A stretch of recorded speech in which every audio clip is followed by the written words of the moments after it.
Hey listeners, let's talk about revolutionizing your mining operation with Foreman. This isn't your average management tool. It's an all-in-one solution for reducing costs and significantly boosting your revenue. Foreman brings a cutting-edge dashboard to your fingertips, empowering you with automated energy strategies. This means not only curtailing around real-time prices, but also strategically enhancing your profit margins through demand response. It's about leveraging energy efficiency to its fullest potential. With Foreman, you get a system that scales with your business, inventory management for assets, infrastructure integration, and business intelligence. Foreman elevates the cash flow and production of your entire operation. To see how Foreman can redefine your mining operation standards, visit foreman.mn. With Foreman, you're not just managing a mining operation, you're setting a new standard in the industry. Accelerated by Compass is the premier accelerator program for Bitcoin mining sites at any stage of development. Our managed services provide expert guidance in site procurement, construction, energy agreements, and mining operations. Compass helps clients meet timelines and expectations for operational excellence, from greenfield to retrofits and everything in between.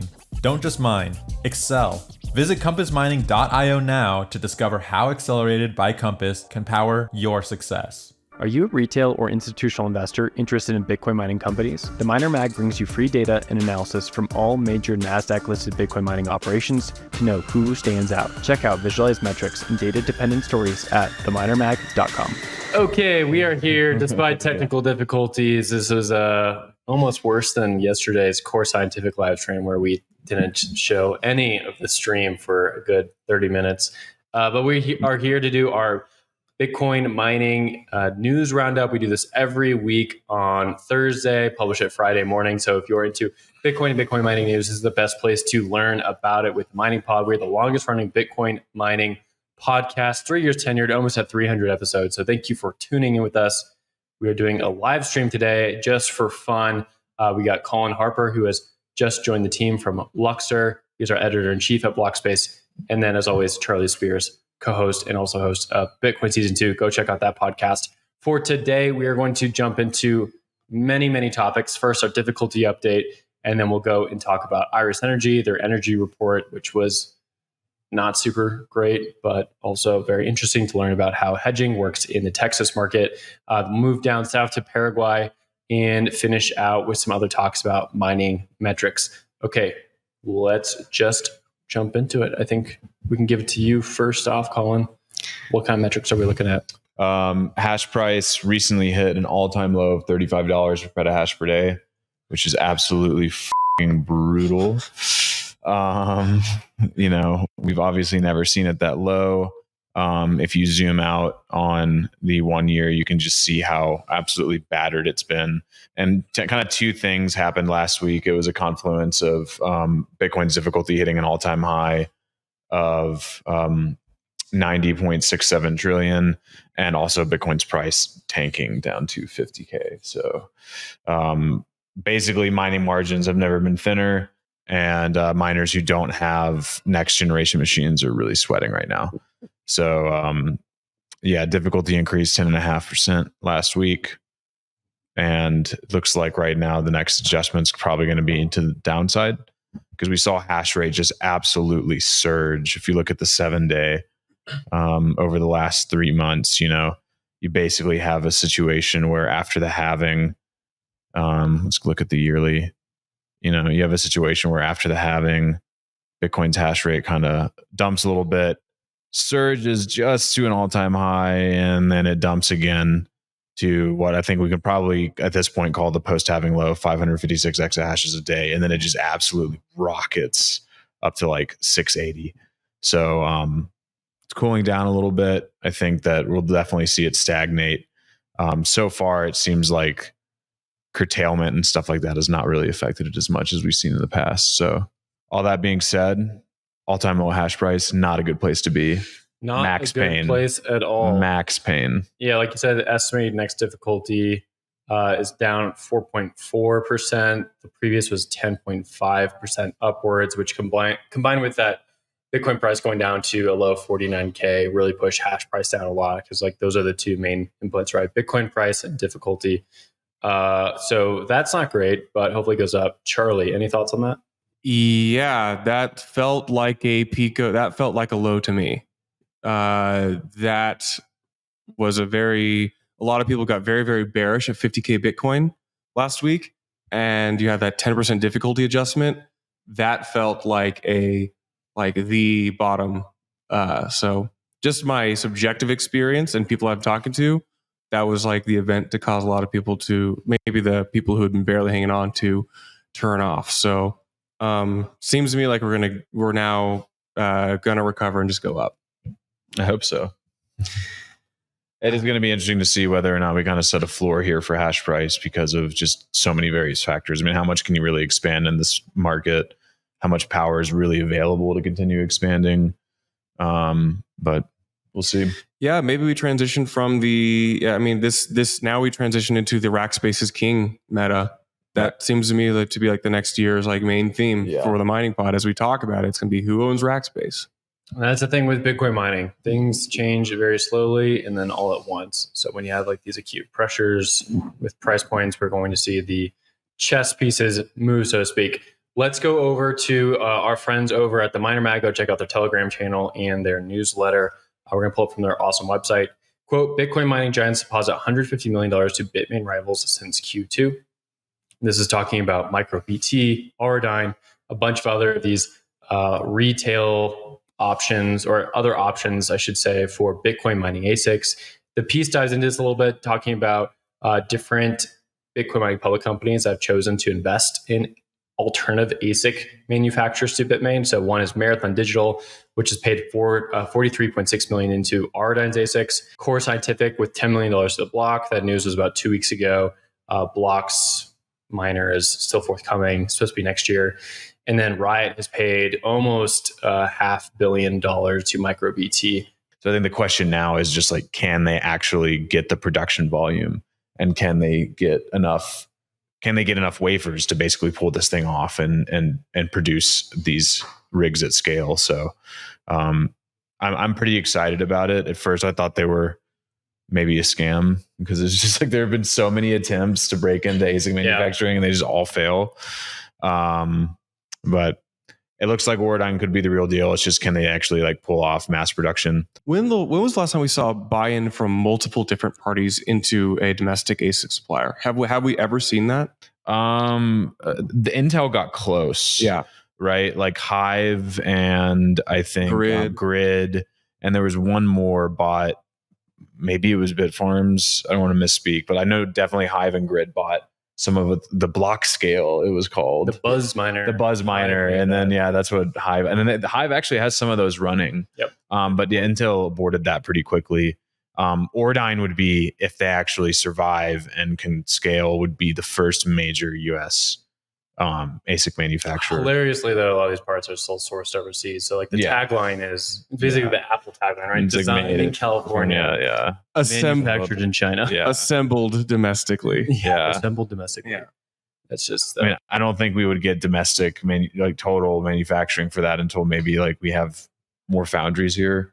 Even then, it's like, do you have the facilities to build everything else out for the rig? So. Definitely. One last thing to note about this: Riot giving Bitmain the cold shoulder, $412.9 million in sweet immersion technology from MicroBT. Not all immersion, but some air cool. But anyway, I think that's a pretty incredible testament, and to just where we are at this point in the mining market, where one of these big pubcos can kind of tell Bitmain to go pound sand and nearly buy $500 million of one of their largest competitor.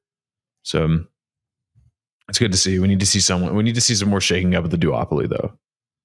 I'm rooting for ARENE and Block, but I'm not I'm not optimistic. No, okay, let's keep moving along. Charlie, we're going to move over to your story, which is Core Scientific shares spiking. We talked about that last night on the live stream we did for their Q2 earnings, which was pretty fun. If you missed that, you can check it out on our YouTube channel. It's also somewhere on our Twitter feed as well. But let's pop it over to you. There was some big CoreWeave news from the HPC AI compute arm of Core Scientific on a big announcement of the extension of a previous deal with CoreWeave, bringing the revenue potential for the miner to more than 6.7 billion. This is just another, like, the leading story of the Bitcoin miner and AI compute hybrid business model.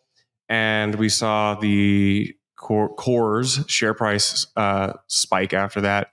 And then we had the Core's earnings call, which we live streamed off the cuff yesterday, which saw an aftermarket immediate dip, but then recovery. So I believe it's actually up since the last time we went live yesterday. Mhm.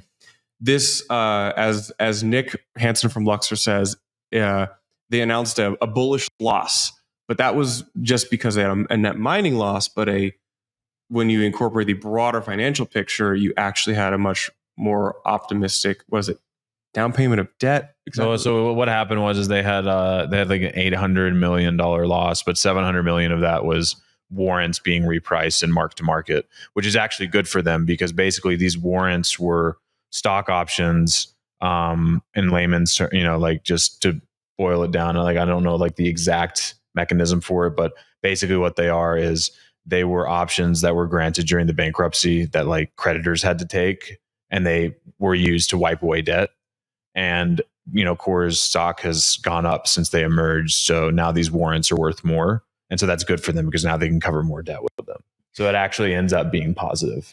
Core's continues to be a really good, as we said yesterday, Cinderella story of the past year. Yeah. We thought they were going to be bankrupt. They're not out of the woods yet, but it would be, if we're looking back like 5 years from now and they're like a major player in the AI space, that would just be an incredible story. Yeah. Yeah, that's one notable thing that Penny Ether pulled out in the live stream yesterday was Adam Sullivan, CEO of Core, saying that they are not really a Bitcoin miner anymore. They are a data center company. They want to be thought of that way. And I think for a lot of these Bitcoin mining companies that are so tied to the Bitcoin asset, being seen as a data center company will become more and more attractive because you get those two revenue streams. And then you also are in the eyes of these other companies or these shareholders, more of a data center company. And you might be priced slightly differently, or at least less volatility compared to these Bitcoin mining stocks, which kind of shoot all over the place. Anything on that? We did talk a lot about that yesterday. So we could probably jump over to the next thing, which is this China ban story, if you're ready. which I know you're very excited to do. I'm not excited to talk about this because this story pisses me off. That it's something that the author who wrote an op-ed for Bitcoin Magazine. Bitcoin mining was never banned in China. Spicy Did y'all headline. hear? This never happened. This is so frustrating. This never happened. But okay, Daniel Batten in here raises some good points. And I just think you need to clarify a few things because like he doesn't say. Well, we got to go through it first. Yeah. What happened? So basically what Daniel Batten is arguing in this article is that like the Chinese government never banned Bitcoin mining. And he has his argument has three pillars. And one of them relies on Cambridge data, which we're not going to pay attention to that because you can't trust Cambridge hash rate distribution data because it's based on IP address logins for pools, not where the actual rigs are. So if you're saying like 22% of the hash rate is in China, I don't believe that. I believe that there's a Chinese miner with rigs somewhere in the US or anywhere else. It was an open secret that the Chinese miners just routed to binding nodes in the EU. Yeah, 100%. And that's the other thing too, is like they have VPNs and all this other shit. So that's one thing that he uses. And I think that's pretty easy to debunk. And I think that's weak. The Chinese legislation piece is one thing that I think is actually worth looking at. And I wish that we had some Chinese Bitcoin miners or Bitcoiners who could actually, maybe translate this for us. But it's basically saying that a policy document, which I don't know if this is for like the CCP writ large, is probably for a province because that's how a lot of things work in China. Basically saying that they're not banning mining outright. They're basically just saying that you can't have new sites. You can't have new equipment come in. And this matches up with my experience from what I know from talking to Chinese miners, where they have said like, there's a lot of mining still going on in the country on a smaller scale that the local governments tolerate, but you can't ship new rigs into the country. If you try to import ASICs, they will get confiscated and you will be penalized. And so anyway, that being said, though, I think this kind of matches up with things that I've seen, that it's like obviously certain things are grandfathered in, but I think that's what this piece misses, is the fact that at the end of the day, China is a huge country. It's not unlike the US. There are a lot of there are provinces and there are a lot of local politics. And basically, a lot of these Chinese miners who ended up not leaving got preferential treatment from the local governments. And it's kind of always been that way. Mining has always been a kind of like, a guy in the government, or a guy at like the power authority, and he knows a guy, and you all kind of just get this thing going and you split the profits, and everyone runs away happy because they're not paying anything for power. So it's kind of always been that way. And I think that's one thing that this thing misses, is that, or kind of hits, but misses like the broader point that like it was banned. The government instituted a full scale ban on the provincial level. Each province came out with their own way to handle it and to sweep them away. But that doesn't mean that certain miners didn't survive, which they did. Like there's probably, but the most important thing is that they can't get new ASICs in there unless they really risk it. And so China's hash rate dominance, unless the government completely changes course, is never going to actually get back to where it was, because they can't deploy new hardware. Yeah. They're all running like old, like S17s and S19s at this point. Which is interesting because, go back a few years and all of the hardware was manufactured in China. And then they offshored so they could distribute to other jurisdictions like the US more efficiently. And that is now kind of a limitation or hamstring. So it's a very interesting kind of inversion here. So that's a really good point. So I take great issue with this. And when Daniel Batten put this tweet thread out the first time as well, I took issue with it and replied to him, was like, this is horseshit, which we don't curse much on this show. So that should tell you how I feel about it. His sources are terrible for this. No offense. Like it's not enough information. We covered this in the Mining Memo newsletter a few years ago. We had people on the ground who were getting their farms confiscated and raided at the time. Yeah. And it was on a province by province basis. So his article goes through data that's not very good and does not go along with his conclusions very well.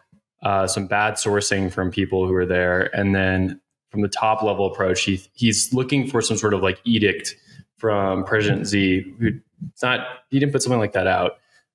To my knowledge, is all about provincial. It went from like the Congress Party, the centralized party in Beijing, and then like moved to the provinces, and it happened province by province. Yeah. Now there's like still a lot of hash rate there, for sure. Yeah, for sure. But it's because it's a huge country. Yeah, it's a huge country, and then usually smaller operations. And I think the province by province thing, sorry if I can just hit on that point one more time, is super important, because that's how it happened in China. Is it was a kind of like a stagger step where each week a new province was coming out with a ban. Yeah. And so you can kind of see it. It's like it starts in April and then it escalates in May and then it all falls down in June. Yeah. In 2021. And you see this objectively reflected in the hash rate. I mean, the hash rate did actually fall off by a material. The largest difficulty downward adjustment, negative 26%. Yeah. So down the whole, all in all, was down at least 40%. So like one adjustment was 26%. Yeah. I thought it was 27. Is it 27? It was a lot. So like hash rate did have to come offline, and so that was not this. That's not up for debate. So no, they're just moving to the US because they want to. Yeah. I mean, and Bitmain's a great example of this, right? So Bitmain might have a lot of their operations, like people in China for like the management, but a lot of their operations are offshore now. They're in Thailand, they're in Malaysia. So like the fact that you're coming out and saying, no, like Bitcoin mining is still operational there. But we know the largest Bitcoin mining company had to substantially move its entire infrastructure offshore. Alone should disprove this thesis. And yeah, for sure. Yeah. I mean, all of Bitmain's manufacturing capacity is in Malaysia currently. Yeah. So did we beat that horse enough? Anything else? I think it's just important to include some nuance. I think so. It's a clickable headline, but we just want to be like, here's some real boots on the ground, actual feedback. Yeah. Well, it is. It's a headline that shouldn't be published. Yeah. It should be. It's an op-ed. You can have something like. Op-eds are ridiculous, though. Op-eds can be ridiculous. That's fair. But I think you can have something like Bitcoin mining is not dead in China. There's still. That would have been a more measured headline for sure. Yeah. In the competitive world of Bitcoin mining, one name stands out: CleanSpark, America's Bitcoin miner. At CleanSpark, efficiency isn't just a goal, it's our standard. Our sophisticated facilities are built and led by expert teams who care about Bitcoin and the communities we work in. Scale, we've mastered it. Our large-scale operations have set us apart in the industry as examples of community-oriented building. Our track record speaks for itself. We navigate the complexities of the new economy with precision and with skill, continuously achieving operational milestones. Curious about how we do it? We invite you to discover the story behind CleanSpark's success at cleanspark.com. Okay, let's go to this Iris Energy one. I'm down. This got some chatter online. Let's throw it up here, and then we'll go to the buy. I'm not a huge fan of the like price to mine Bitcoin metric. Oh, really? Yeah. I mean, Let's go through them. Let me give the table for everyone before we jump into opinions. Iris Energy saw July electricity spike to $61,000 per Bitcoin. This mostly had to do with their Childress site in Texas, where they're on the grid in part of ERCOT, operating in that dynamic market. They just like didn't have their power hedged, and they didn't have their power hedged correctly. So we have this tweet thread from Daniel Roberts, who is co-CEO of Iris Energy. They hedged incorrectly. Now these are very tough power markets to operate in. Like this is, the NASDAQ or the New York Stock Exchange of energy, where you're having to hire some guy with huge Coke bottle glasses in Dallas, and they're working through like these different figures for how the energy market's going to trade. From my cursory understanding of this market, it traded a lot differently than last summer. People thought the summer might be very similar, but it seemed like they were on the wrong side of this hedge and they got blown out on it, and it increased their cost of power by a lot. Within this tweet thread we have from Daniel Roberts, who says key drivers of hedge pricing include forward pricing expectations and volatility.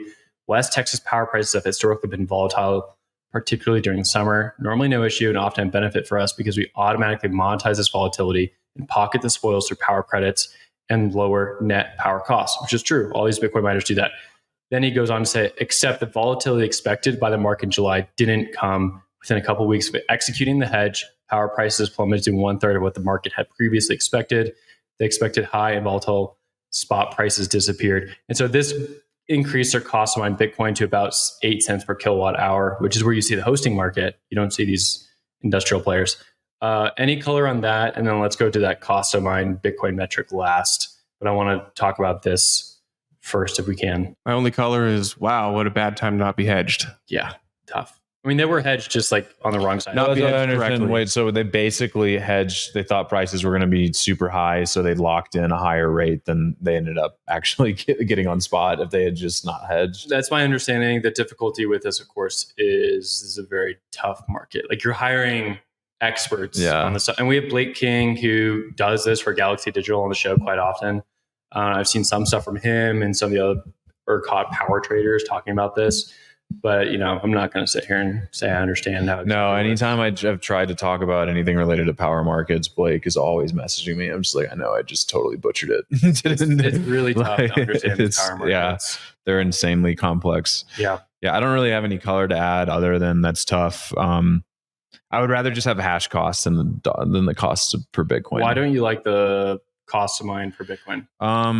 Partially because it's like, they're just, and I guess you could make the same argument about hash costs, but I think it's a little cleaner. It's like, I don't know what you mean by cost to mine per Bitcoin. Like, what inputs are you actually putting in that? Is that just electricity? Is that electricity and on-site costs? Do you have do you have SG&A in there? Sometimes miners will like put depreciation in metrics like this, and you probably wouldn't do that for that because then it would look like you're basically broke. But anyway, like you couldn't mine Bitcoin worth shit. But I just would rather have hash costs because you can just put it right up to hash price. And I get it, you can do that with the Bitcoin price too. But I just think in terms of hash price, so I would just rather have the hash cost metric. I do like the cost of mine per Bitcoin because like I can conceptualize what Bitcoin price is and how much it costs to mine and get that margin and understand on a business level. But yeah, every miner puts different things into their cost side, revenue side, even people mess with that as well. Yeah. Cool. Okay. We will go to the next topic, which is talking about Bitcoin miners selling Bitcoin, or are they hodling Bitcoin? Yeah, so again, this is from a different research outfit named Kaiko, a crypto researcher. We haven't verified this, we haven't dug into it, but it did made the rounds Classic. in news. This happens all the time. The TLDR is that the quote total amount of Bitcoin held by miners has dropped to around 1.5 million tokens as of August 3rd, which is down 2.4% from the record amount held in December 2020. That totals about 86 billion, or about 8% of all Bitcoin in circulation. That's the TLDR. And this might be kind of true, but this really is just a good time to just touch on how do we measure what the Bitcoin miner holdings actually are. And we have public mining company disclosures where we can actually understand what those are. Those are publicly disclosed. But then there's the on-chain way of looking at this, where you have a couple different methodologies. The conventional one is hop analysis, where you say we're going to look at the payout from the Coinbase reward going to the mining pool, which is then theoretically distributed to the Bitcoin miners' wallets or clients of those pools. And so that would be, I believe, 2 hops from Coinbase. Those are, each one of those, transactions is called a hop. So we basically look at the wallet balances of 2 hops from Coinbase. And if I'm understanding this correctly, that is an all-time low. We have our favorite coin metrics chart up here, which does reflect this. This is 1 hop, though. And this is 1 hop. as I understood it, though, 1 hop means 1 hop from the mining pool address. Which is, so that's a semantics thing. Yeah. Am I wrong about that, though? Because slightly. zero hop is mining pool address. 0 hop is mining pool address. So a 1 hop would be payouts. Yep. Okay, so the coin metrics data then would reflect what that report from Keiko was saying, that Bloomberg reported on. It's been at the lowest it's been in years. I mean, all the way back to 2012. Yeah. I think the other point to make is, how meaningful is this metric? Not very. And it's not very, I don't think it's very because meaningful. They could just be like holding it in an exchange address, and you don't know whether or not they're actually selling. That's the one thing about this, is like, this assumes that once it's like sent to an exchange, then it's liquidated, right? Because that's how it gets taken out of circulation. So I think that's not very useful, because it's like, you don't know that they're actually liquidating this. They're probably just holding it there. Also, is our miner holdings, if we were able to see them, is that actually a reliable indicator of any other metric? That's up for debate too, I think. Yeah, I don't think so. Like, with regards to what, like Bitcoin price or anything? Bitcoin price, cyclicality, sell pressure. This again does feed into our miners selling, and is that why Bitcoin is going down? I mean, miner holdings are such a small sliver of the overall liquidity pie at this point. I don't think that it does anything. Well, that's the problem I have with all these stories, right? And we saw this yesterday with a lot of the headlines from the Core Scientific news, where they had $830 million in net revenue or net cash. What was it? What was net something? I don't know why I'm blanking on that right now. I don't remember. Early morning head. But anyways, the headline ran like negative 830 million for Core Scientific. The stock dropped, but you look into it more and you'll know that, like, well, yeah, we talked about sense, right? Well, we talked about that earlier, yeah, because it's the warrants. Yeah. So for this story, it's very similar in the sense that, like, if you dig in a little bit more, you realize, like, this doesn't matter because the metrics don't exactly say what the headlines are saying. Yeah.